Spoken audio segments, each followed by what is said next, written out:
Évangile de Jésus-Christ selon saint Matthieu. En ce temps-là, Jésus disait à ses disciples cette parabole.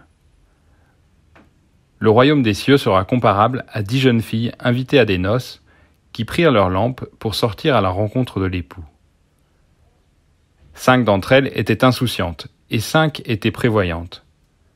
Les insouciantes avaient pris leurs lampes sans emporter d'huile, tandis que les prévoyantes avaient pris avec leurs lampes des flacons d'huile. Comme l'époux tardait, elles s'assoupirent toutes et s'endormirent. Au milieu de la nuit, il y eut un cri. « Voici l'époux, sortez à sa rencontre !» Alors toutes ces jeunes filles se réveillèrent et se mirent à préparer leurs lampes. Les insouciantes demandèrent aux prévoyantes « Donnez-nous de votre huile, car nos lampes s'éteignent. » Les prévoyantes leur répondirent « Jamais cela ne suffira pour nous et pour vous. Allez plutôt chez les marchands vous en acheter. » Pendant qu'elles allaient en acheter, l'époux arriva. Celles qui étaient prêtes entrèrent avec lui dans la salle des noces, et la porte fut fermée. Plus tard, les autres jeunes filles arrivèrent à leur tour et dirent « Seigneur, Seigneur, ouvre-nous !»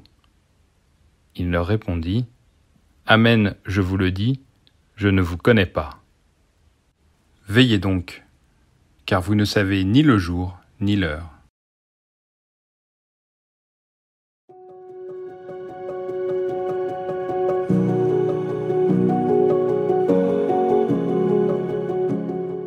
La parabole que nous entendons aujourd'hui et celle que nous entendrons demain, la parabole des talents, elles viennent illustrer l'invitation que nous avons reçue hier d'être des serviteurs fidèles et sensés. Jésus précise que 5 des jeunes filles étaient prévoyantes. En grec, il s'agit du même adjectif qui était traduit hier par « sensé ». Ces jeunes filles ont imaginé les différents scénarios possibles, entre autres celui du retard de l'époux, et elles ont agi en conséquence en prévoyant de l'huile en réserve et prenant le risque que cette prévoyance soit inutile. Elles ont aussi été fidèles en restant dans l'attente de l'époux. Elles n'ont pas seulement regardé l'immédiat et le court terme, mais elles ont envisagé toute la durée de la nuit et elles ont fait ce qu'il fallait pour habiter l'attente.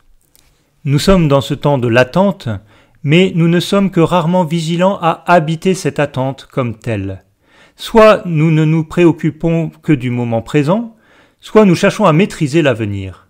Entre les deux, il s'agit de veiller, le cœur tout plein du désir de Dieu et la lampe de notre fidélité et de notre prévoyance allumée pour nourrir cette attente.